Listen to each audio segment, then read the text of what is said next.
हाँ बच्चों, हम लोगों ने कल यूरोपीय संघ उसके अंगों के बारे में अध्ययन किया था। एक प्रश्न लिखवाया गया था, विश्व राजनीति में यूरोपीय संघ की भूमिका एवं सीमाएं क्या हैं, वर्णन कीजिए। कल प्रश्न लिखवाया गया था कि विश्व राजनीति में यूरोपीय संघ की भूमिका एवं सीमाएं क्या हैं, वर्णन कीजिए। उसका उत्तर लिखिए। विश्व राजनीति में यूरोपीय संघ की भूमिका, हेडिंग डाल लीजिए, विश्व राजनीति में यूरोपीय संघ की भूमिका। उसके बाद लिखिए, विश्व राजनीति में यूरोपीय संघ की भूमिका इस प्रकार है। उसके बाद रहेगा, विश्व राजनीति में यूरोपीय संघ की भूमिका इस प्रकार है। नंबर 1 डालिए, विगत 4 दशकों का अनुभव यह बतलाता है कि यूरोपीय संघ एक बहुत बड़े व्यापारिक खंड तथा आर्थिक महाशक्ति के रूप में विश्व मानचित्र पर उदित हुआ है। 2005 में यह दुनिया की सबसे बड़ी अर्थव्यवस्था बन चुका था। 2005 में यूरोपीय संघ दुनिया की सबसे बड़ी अर्थव्यवस्था बन चुका था तथा यह एक बहुत बड़ा व्यापारिक खंड और आर्थिक महाशक्ति के रूप में विश्व मानचित्र पर सामने आ रहा है। नंबर 2 डालिए, यह संघ अंतर्राष्ट्रीय व्यापार संगठन के अंदर भी एक प्रभावशाली भूमिका का निर्वहन कर रहा है। तीसरा है, संयुक्त राष्ट्र संघ में भी इसकी प्रभावशाली भूमिका है, क्योंकि इसका एक सदस्य फ्रांस सुरक्षा परिषद का स्थायी सदस्य है। इसके पहले ब्रिटेन भी था, लेकिन ब्रिटेन अब अपने व्यक्तिगत कारणों से यह यूरोपीय संघ से अलग हो गया। तो फ्रांस इसका स्थायी सदस्य है और यूरोपीय संघ के सदस्य देशों में से कोई न कोई सदस्य देश और अस्थायी सदस्य भी हमेशा बने रहते हैं। इसलिए संयुक्त राष्ट्र संघ में भी यह प्रभावशाली भूमिका का निर्वहन करता है। और अगली हेडिंग डालिए, अगला नंबर, चौथा नंबर, वर्तमान समय में यूरोपीय संघ के पास अमेरिका के बाद दूसरी सबसे बड़ी सेना है। इसका रक्षा बजट भी अमेरिका के बाद दूसरे नंबर पर है। अगला नंबर है, सूचना, अंतरिक्ष विज्ञान तथा संचार प्रौद्योगिकी के क्षेत्र में भी यह दूसरे नंबर का संगठन है। और अगला नंबर डाल लीजिए, इसके सदस्यों की संख्या वर्तमान समय में 27 है, यानी 27 देश यूरोपीय संघ के सदस्य हैं। इसके पहले ब्रिटेन भी था, तो इसके सदस्यों की संख्या 28 थी, लेकिन जैसा कि मैंने बताया है कि ब्रिटेन इसके सदस्यता को छोड़ चुका है। अब अगला नंबर है, यूरोपीय संघ एक बाजार के रूप में काम करता है।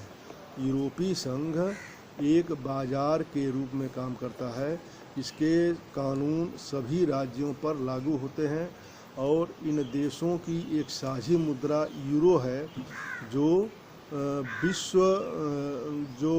अमेरिकी मुद्रा डॉलर से प्रतिस्पर्धा कर रही है तथा यह इन सदस्य देश एक दूसरे देशों में बिना वीज़ा और पासपोर्ट के आ जा सकते हैं। अब अगली हेडिंग डाल लीजिए, यूरोपीय देशों की सीमाएं। यूरोपीय संघ की सीमाएं। उससे आगे लिखिए, यह एक अधिराज्यीय संगठन के रूप में यूरोपीय संघ आर्थिक तथा सामाजिक मामलों में हस्तक्षेप करने में सक्षम है। एक अधिराज्यीय संगठन के रूप में यूरोपीय संघ आर्थिक, राजनीतिक तथा सामाजिक मामलों में हस्तक्षेप करने में सक्षम है, परंतु अनेक मामलों में सदस्य देशों की अपनी अलग विदेश नीति तथा रक्षा नीति भी सामने आती है। कभी कभी ऐसा देखा गया है कि अंतर्राष्ट्रीय मामलों में सदस्य देशों में आपस में भी मतभेद उत्पन्न हो जाता है। जैसे इराक पर जब अमेरिकी हमला हुआ था, तो ब्रिटेन जहां अमेरिका के साथ था, वहीं जर्मनी और फ्रांस इस हमले के विरोध में थे।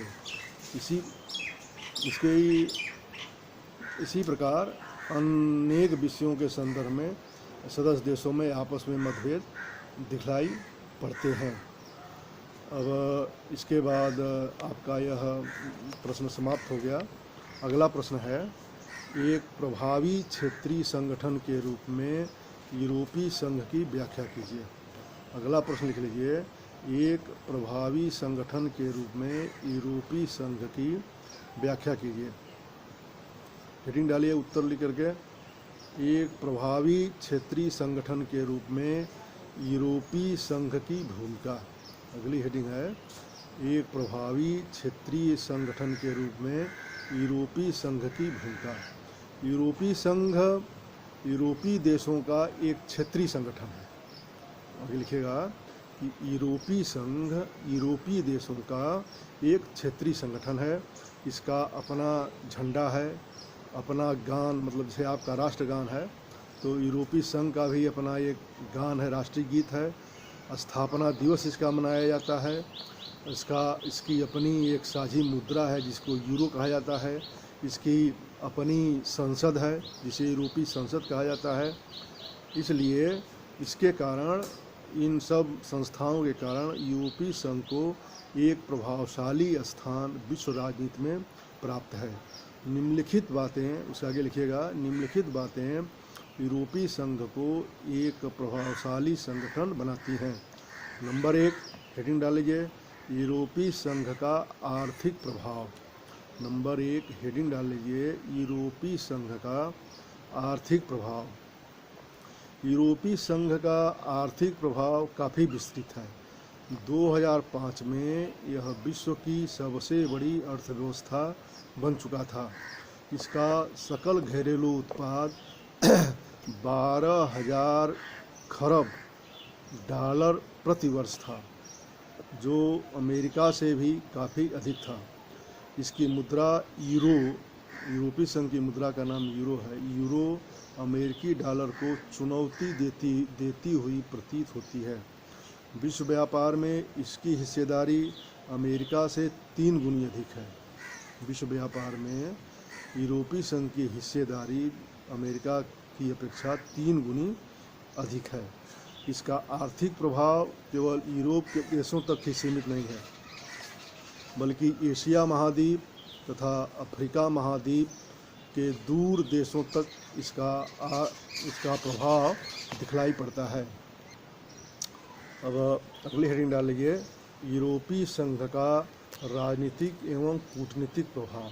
अगली हेडिंग है, यूरोपीय संघ का राजनीतिक एवं कूटनीतिक प्रभाव।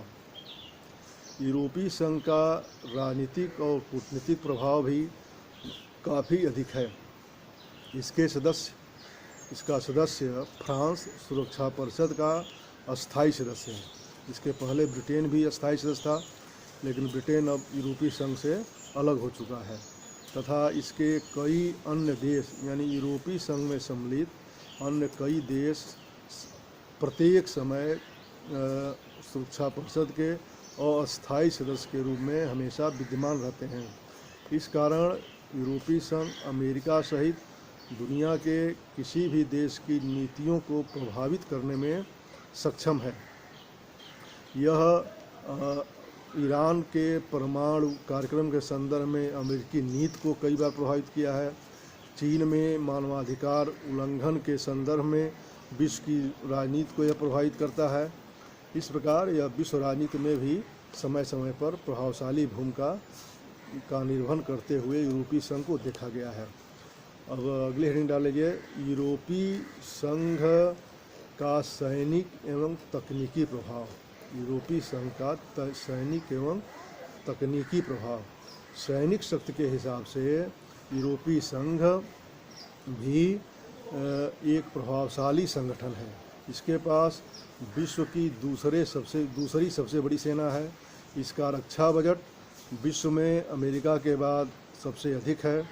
इसके सदस्य, यूरोपीय संघ के सदस्य फ्रांस के पास परमाणु हथियार है तथा अंतरिक्ष विज्ञान एवं तकनीकी के क्षेत्र में यह यूरोपीय संघ विश्व में दूसरे सबसे बड़ा संगठन है।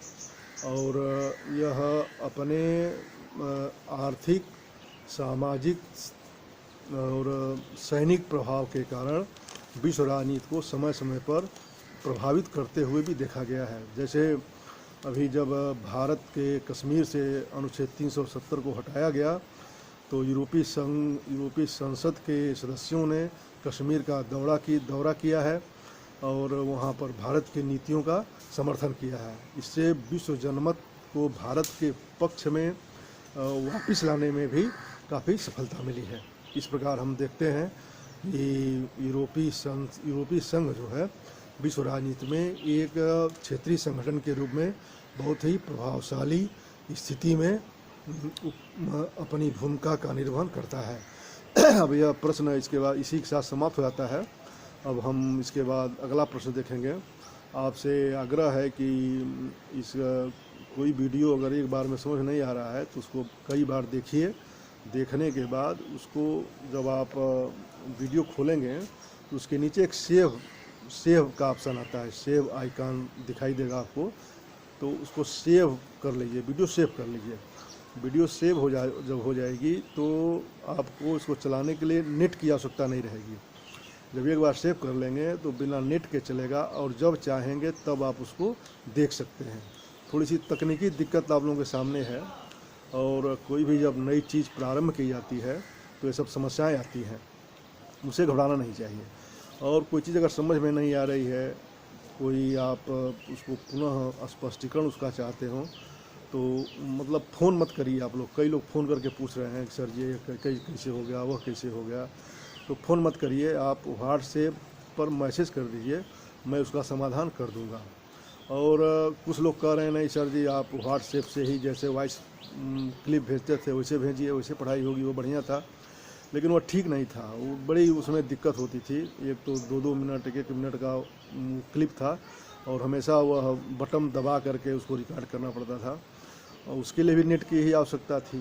तो इसको आप लोग जब वीडियो आप यूट्यूब मेरा चैनल खोलेंगे तो उसके नीचे आप देखेंगे एक सेव की बटन दिखाई देगी आपको। जब सेव कर लेंगे तो यह वीडियो सेव हो जाएगा। तो जब आपकी इच्छा होगी तब आप देख सकते हैं और देख के आवाज़ सुनने के बाद उस लिखिए, फिर उसको बंद करिए, फिर लिखिए, फिर बंद करिए। ऐसे करते करते धीरे धीरे आपको अभ्यास हो जाएगा। जैसे क्लासरूम में लिखवाया जाता था वही है, बल्कि मेरे बोलने की स्पीड कुछ मैंने धीमी कर दिया है। और कोई भी नई चीज़ अपनाने में दिक्कत होती है, कोविड-19 के कारण यह सारी समस्या आई हुई है। तो इन समस्या के अंतर्गत ही हम अपने अध्ययन को जारी रखने के लिए मजबूर हैं।